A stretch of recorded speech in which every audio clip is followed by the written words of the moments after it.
Oh my goodness, this is going to be crazy అని అయితే అర్థమైపోయింది. సో ఈ పాట చూసాక నాకు అరవింద్ గారిని ఒక క్వశ్చన్ అడగాలి అని అనుకుంటున్నాను. సార్ ఏంటి అంటే బేసిక్గా ప్రతి బ్యాచ్లో ఒక గలీజ్ ఫ్రెండ్, ఒక డీసెంట్ ఫ్రెండ్ ఉంటారు కదండి సార్. సో మీ లైఫ్లో డీసెంట్ ఫ్రెండ్ ఎవరు, గలీజ్ ఫ్రెండ్ ఎవరు? గలీజ్ బన్నీ.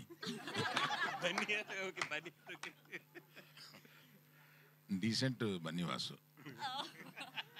ఓకే, సో ఆ బన్నీ గారిని గలీజ్ ఫ్రెండ్ చేసి ఈ బన్నీవాస్ గారిని డీసెంట్ ఫ్రెండ్ చేశారనమాట. సార్ మీ లైఫ్లో సార్?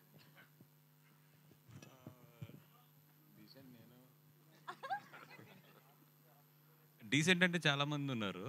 అయితే ఇది ఈ సినిమాకి ఒక క్యారెక్టర్ ఇన్స్పిరేషన్ అయితే, కసిరెడ్డి క్యారెక్టర్ ఇన్స్పిరేషన్ అయితే మాత్రం ఆర్కే అని ఉంటాడు పాలకొల్లో. ఇప్పుడు వరుణ్ దగ్గర ఉంటున్నట్టున్నాడండి. ఆ క్యారెక్టర్ చూస్తున్నప్పుడు మాత్రం ఎక్కువ నాకు అతను గుర్తొస్తాడు. పాలకొల్లో మా మధ్యలో జరిగిన ఇన్సిడెంట్స్ అవన్నీ చంపేస్తారు అందుకని లేదండి. But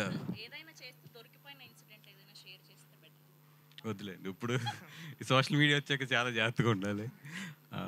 but yeah, fun and గలీజ్ ఫ్రెండ్ అంటే ఆడే లైఫ్లో. అండ్ నితిన్ గారు, సో మీ లైఫ్లో ఇలా మీ చుట్టూ ఇద్దరు క్యారెక్టర్స్ ఉన్నాయి కదా, సో అలా రియల్ లైఫ్లో ఉన్న వాళ్ళు ఎవరు మీకు? రియల్ లైఫ్లో ఎందుకండి, వీళ్ళు ఆల్రెడీ ఉన్నారు కదా, వీళ్ళు నా వెనకాల ఎప్పుడు అలానే చేస్తూ ఉంటారు గలీజ్ పనులన్నీ. సో యా, అంకిత్ మన కసిరెడ్డి లేరు కానీ ఇప్పుడు ఆయన కూడా ఉంటే మీకు తెలిసిపోయేది.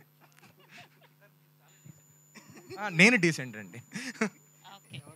సో ఇప్పుడు డైరెక్టర్ గారిని కూడా అడుగుదాం. సో మీ లైఫ్లో ఇట్లా 2 క్యారెక్టర్స్ ఉన్న ఫ్రెండ్స్ ఎవరండి? ఇక్కడ ఎవరు లేరు కానండి, ఊర్లో అయితే చాలామంది ఉన్నారు. రమణ అని ఒకడు ఉంటాడు, ఆడు గలీజ్. Thank you so much. And ఇప్పుడు ఏమాత్రం ఆలస్యం చేయకుండా ఈ సినిమా గురించి బోలెడన్ని విషయాలు తెలుసుకోవడానికి రెడీగా ఉన్నారని అయితే అర్థమైపోయింది. అండ్ ముందుగా the legendary producer Allu Aravind గారిని సాధారణంగా వేదిక మీదకి ఆహ్వానం పలికేస్తున్నాం. Can we have Allu Aravind garu on to the stage please, along with Bunny Vasu garu.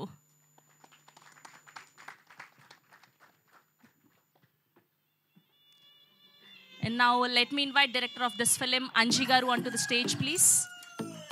And now let me invite Ankit Koya garu onto the stage please.